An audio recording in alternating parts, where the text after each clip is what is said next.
Hello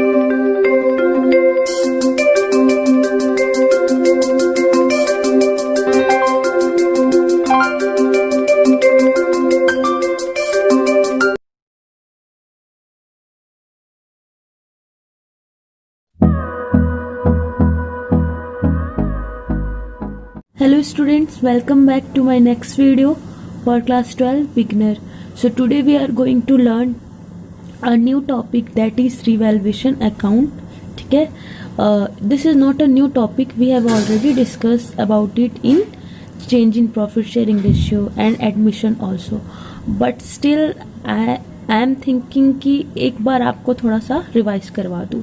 तो चलिए revaluation account देखिए आप लोग. हम अभी रिटायरमेंट ऑफ अ पार्टनर का केस कर रहे हैं. हमने अभी इससे पहले accounting treatment of goodwill finish कर लिया.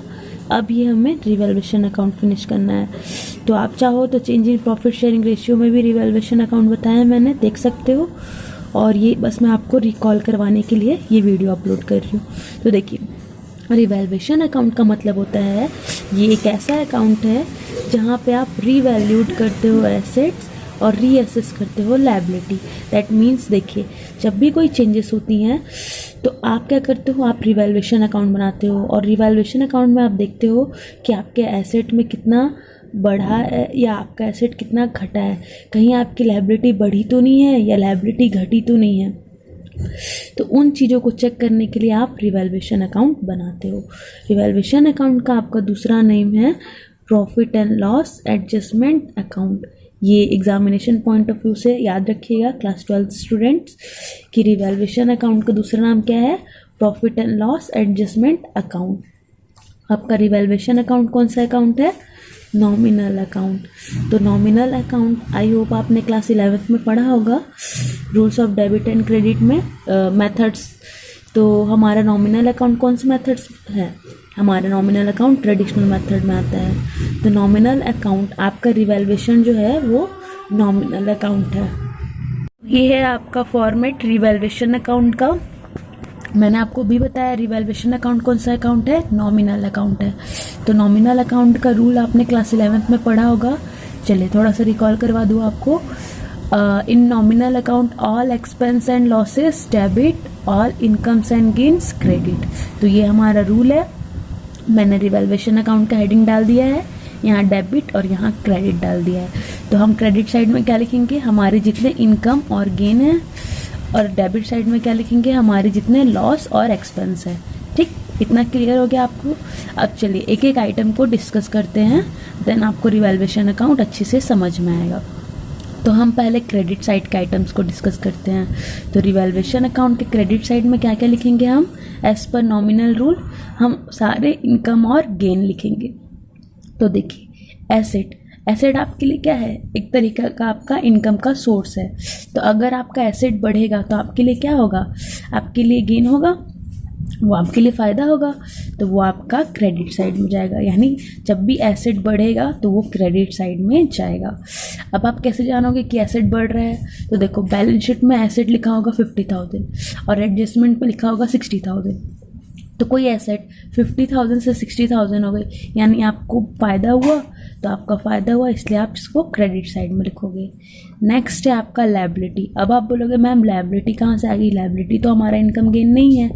आई एग्री, लायबिलिटी हमारा इनकम गेन नहीं है, बट लायबिलिटी कम होना हमारे लिए ज़रूर इनकम गेन में आता है. हमारा आपकी लायबिलिटी कम हो रही है तो आपके लिए फ़ायदा है ना.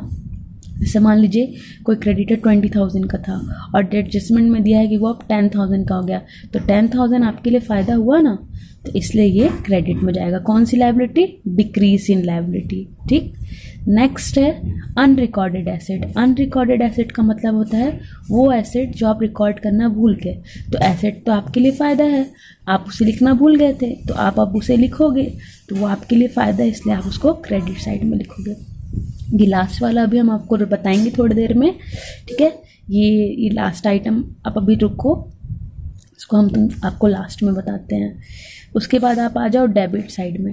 डेबिट साइड में आपका आइटम है टू एसेट. लेकिन ध्यान रखिएगा, यहाँ टू एसेट का मतलब है डिक्रीज इन एसेट. जब आपकी एसेट कम हो रही है तो आपके लिए क्या हो रहा है, आपका लॉस हो रहा है. तो लॉस हो रहा है इसलिए ये आपका डेबिट साइड में जाएगा रिवैल्यूएशन अकाउंट के. नेक्स्ट है आपका टू लायबिलिटी, यहाँ पे है increase in liability. Increase in liability का मतलब है आपका एक्सपेंस और लॉसेस बढ़ रहा है। अगर आपका एक्सपेंस और लॉसेस बढ़ रहा है तो वो कहाँ जाएगा नॉमिनल अकाउंट के हिसाब से, वो आपका जाएगा डेबिट साइड में, ठीक।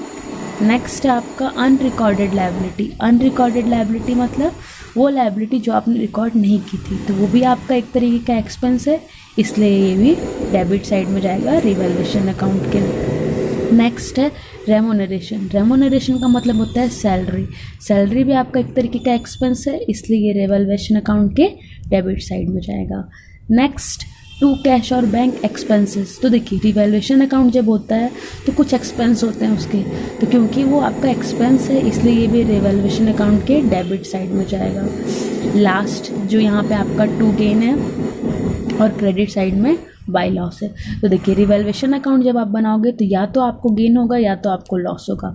इन केस अगर आपको गेन होता है तो आप इसे to gain gain on revaluation account लिख कर पार्टनर्स कैपिटल अकाउंट में ट्रांसफ़र कर दोगे। अगर आप फ्लक्चुएटिंग कैपिटल अकाउंट बना रहे हो तो, अगर आप फिक्स्ड कैपिटल अकाउंट बना रहे हो तो आप इसे करेंट अकाउंट में ट्रांसफ़र कर दोगे।